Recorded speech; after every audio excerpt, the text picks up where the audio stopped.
소프트웨어 개발과 서버 구축을 담당하고 있는 김성광과 이경용, 그리고 하드웨어 개발과 뇌파를 담당하고 있는 서승훈과 박기랑으로 구성되어 있습니다.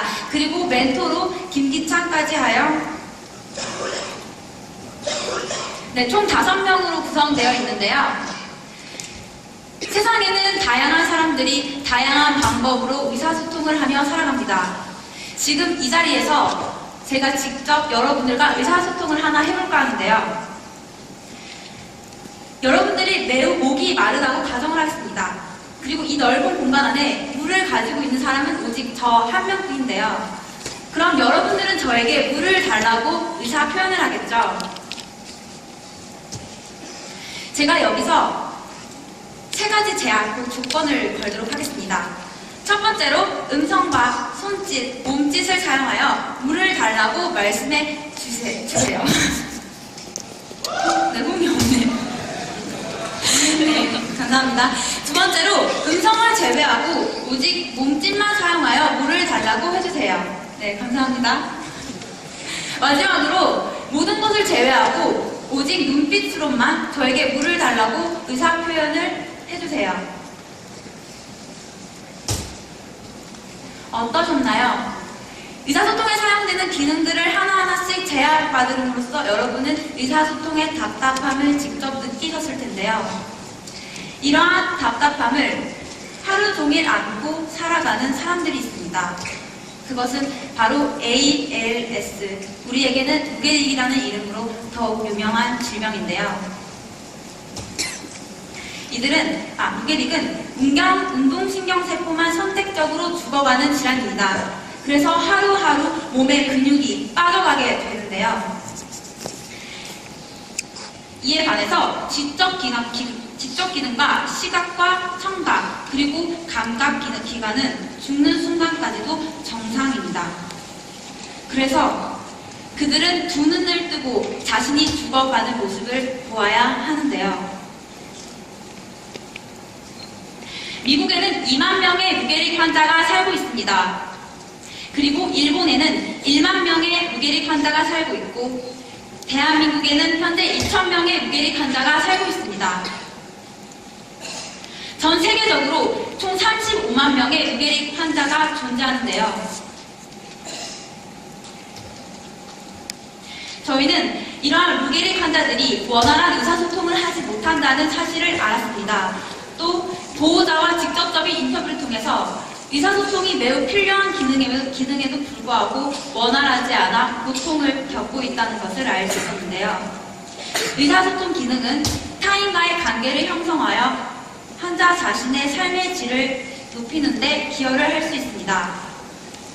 또 의사소통 기능은 환자 자신이 자신의 상태를 적절하게 표현하여 환자에게 적절한 치료를 가능케 하여 이 병의 조기 치료와 또 다른 합병증으로의 예방을 할 수 있습니다.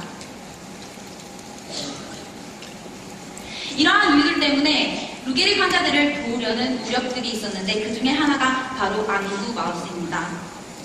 하지만 저희는 안구 마우스가 루게릭 환자들에게 단점이 있다는 사실을 알게 되었는데요.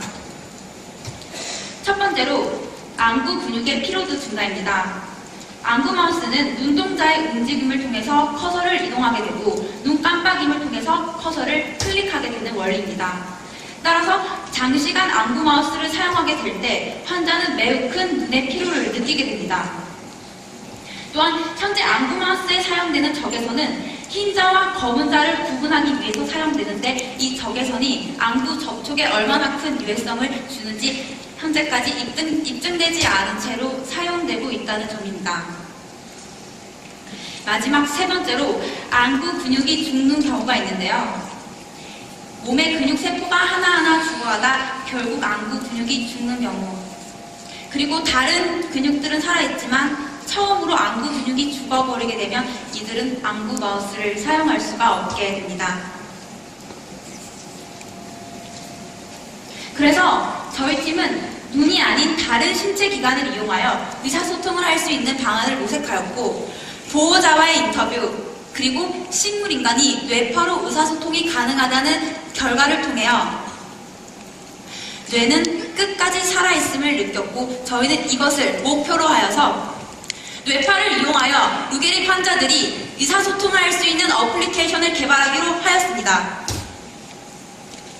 뇌파란 무엇일까요? 여러분들이 흔히 그냥 머리에서 나오는 정기적 신호라고 생각할 수 있는데요.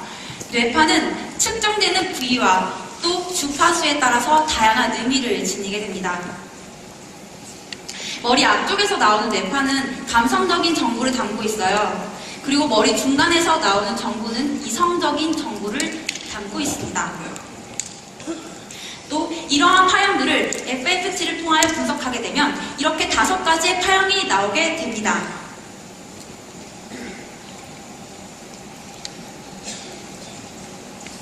저희 얼라이브는 사람의 뇌파를 측정해서 환자들 간의 의사소통을 가능하게 하는 커뮤니케이션 어플리케이션입니다.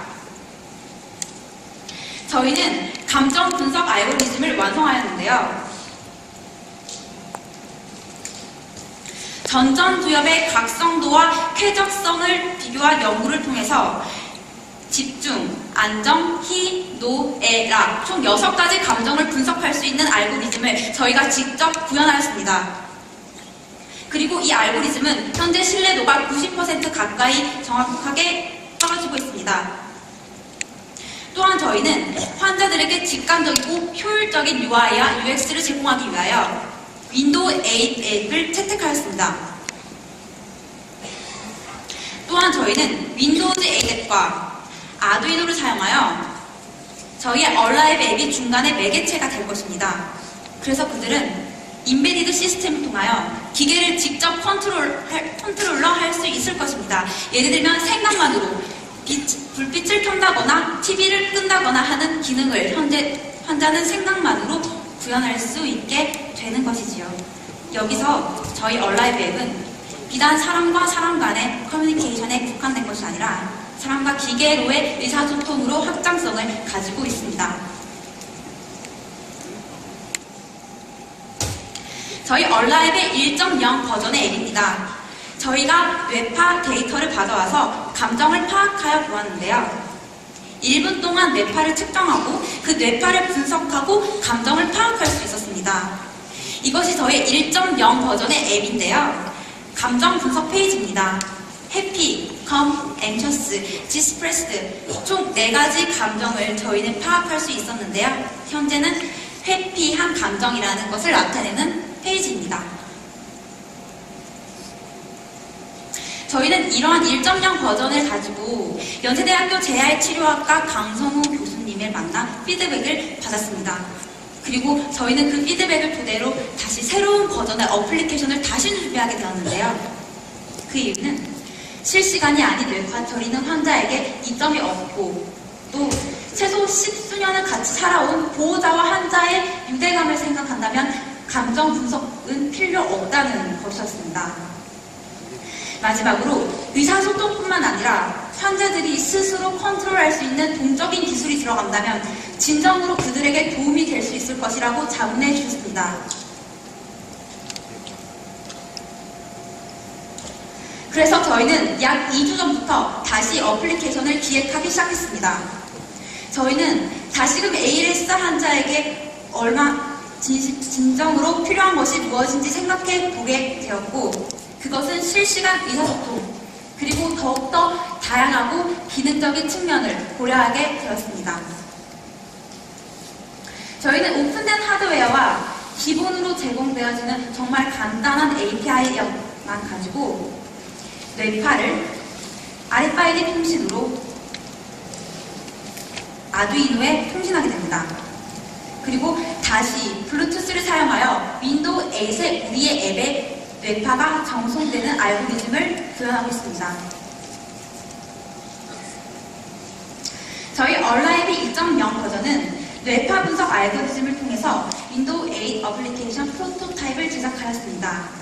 저희는 아까 말씀드렸던 집중, 안정, 희, 노, 애, 락 이 6가지 감정 중에서 집중과 안정을 다시 앱으로 가져왔습니다. 또 우리가 눈을 깜빡이게 될 때 뇌는요, 이 깜빡임을 노이즈로 인식하게 돼서 뇌파가 크게 증폭되는데 저희는 그것을 블링크로 잡아냈습니다. 그래서 저희는 어텐션과 블링크 기능으로 클릭을 구현하였습니다. 또 기기를 통한 실시간 뇌파 측정이 가능하고요. 현재는 뇌파 장치와 피스 연결을 통해 몇 가지 기능을 어플리케이션 안에 구현하였습니다. 이것은 저희 앱의 첫 화면이고요. 환자의 피로도를 최소화하기 위해 편안하고 직관적인 UI와 UX를 적용하였습니다. 튜토리얼을 검색했을 때 나오는 설명 역시 직관적으로 한 화면에 보여줄 수 있도록 설계하였습니다. 저희의 앱을 실행하게 되면 이 같은 메인 페이지가 나오고 기능은 크게 두 가지가 있는데요. 첫 번째로 나오는 ABCD 기능입니다. 이멀전시, 피지컬, 멘탈, 엔터테인먼트로 처음에 총 큰 4개의 분류가 나오는데요. 여기서 만약에 피지컬을 선택했을 때 하이진, 위생, 레스퍼레이션, 호흡, 포스처, 자세, 밀, 식사와 같은 4가지 분분류가 다시 나오게 됩니다. 그리고 밀을 선택하게 됐을 때 I'm hungry, I'm full, I want to read my lips, I'm thirsty라는 4가지 표현이 다시 나오게 됩니다. 그래서 환자는 단 3번의 생각으로, 단 3번의 선택으로 아까 여러분들이 하지 못했던 물을 주세요, 나 목이 마릅니다 라는 표현을 저희의 ABCD 모드를 통하여 구현할 수 있습니다. 저희 ABCD 모드는 보시다시피 대분류가 4가지, 중분류가 4가지, 소분류가 4가지로 이루어져 있기 때문에 4 곱하기 4 곱하기 4, 총 64가지의 의사소통이 가능합니다.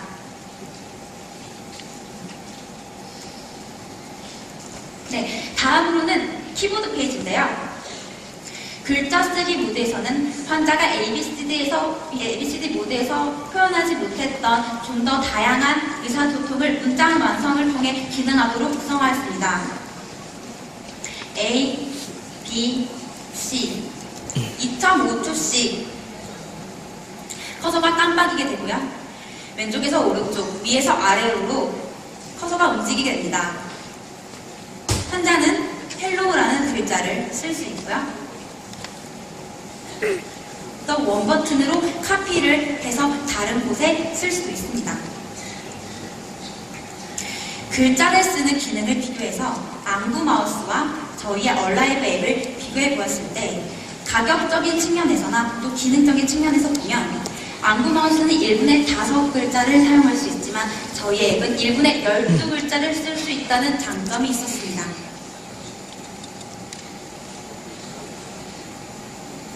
저희 프로젝트의 우선 성결까지는 인베디드 시스템을 통한 윈도우 앱 어플레이션 간의 100% 연동입니다.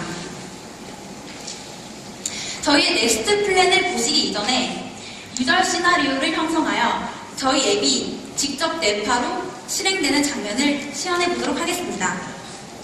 저기 보이시는 저희 팀원이 환자라고 가정을 할게요. 헤드셋을 쓰고 있죠? 저는 보호자라고 가정을 할게요. 저쪽으로 화면 이동해 주시겠어요? 네. 환자가 어플리케이션을 열게 됩니다. 환자는 ABCD 모드를 선택하게 됩니다.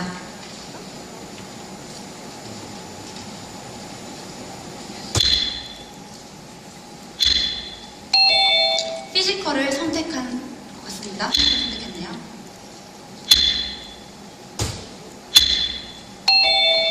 익스프레션을 선택했습니다. 어프리시에이트를 선택했습니다. 지금 환자는 보호자에게 감사하다는 말을 전하고 있습니다. 여러분들은 이러한 기능이 어떻게 이루어지는지 궁금하실 텐데요. 저희의 앱이 실시간으로 뇌파가 전송되는 화면입니다. 지금 측정되는 뇌파가 FAQT를 통해서 알파, 베타, 세타, 델타, 감마 5가지 파형으로 지금 그 진폭이 나오고 있고요. 아까 말씀드렸던 주의와 집중, 그러니까 즉 메디테이션과 어텐션이 수치로 잡히고 있고 또한 블링크도 잡히고 있음을 여러분들은 직접 확인할 수 있을 것입니다. 네, 다시 PPT로 넘어와 주세요. 그렇다면 지금부터 저희의 넥스트 플랜을 설명하도록 하겠습니다.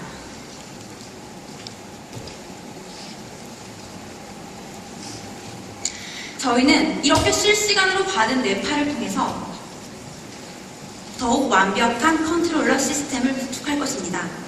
아까 보신 ABCD 모드에 보면 TV ON이라는 기능이 있는데요. 저는 실제 TV와 뇌파 사이에 저희 앱이 리모컨 기능을 하게끔 구현할 것입니다. 그래서 TV ON을 선택했을 때 채널 업, 다운, 볼륨 업, 다운과 같은 기능을 환자가 뇌파로 조정할 수 있게 되는 것이죠. 두 번째로 환자가 본인이 원하는 방향으로 커서가 이동하게 할 것입니다. 지금 저희의 뇌파의 데이터베이스와 클러스터링 기법을 사용하여 환자의 생각대로 방향이 위, 아래, 좌우로 방향이 전환되도록 하겠습니다.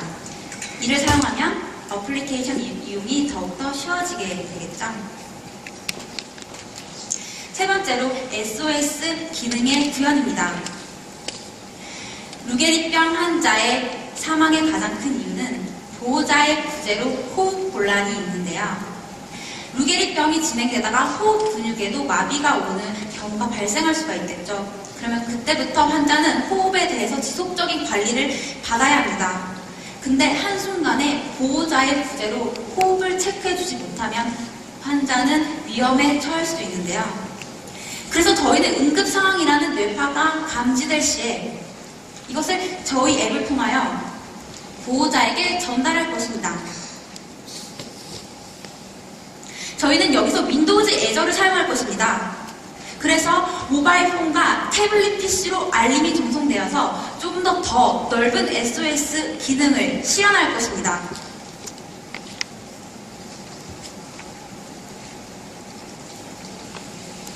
많은 사람들이 착각하는 것이 있습니다.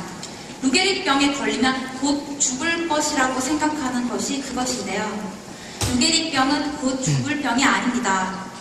당뇨병과처럼 관리하는 병인데요. 그만큼 루게릭 환자에게는 관리가 정말 중요합니다.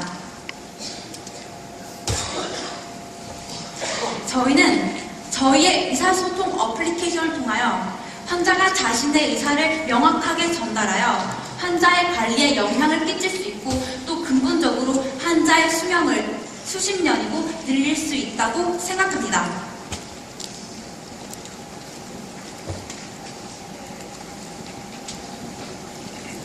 저희는 3월까지 모든 얼라이벨 컨텐츠의 음성을 지원하고 또 무선 컨트롤러 인베디드 시스템을 구축할 것입니다. 또한 4월에는 방금 말씀드렸던 SOS 기능을 추가할 것이며 앱 안에서 방향으로 제어가 가능하게끔 설계할 것입니다.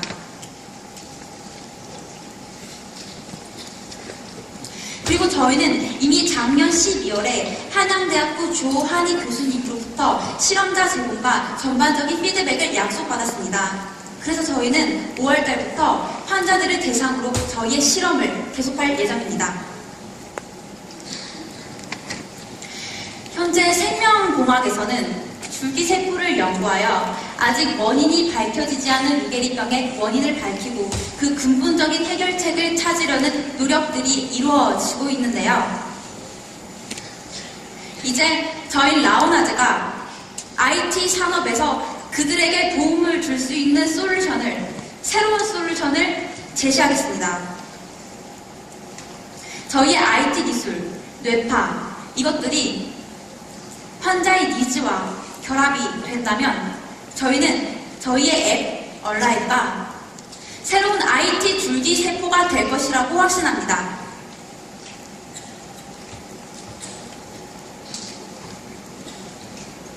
They are alive.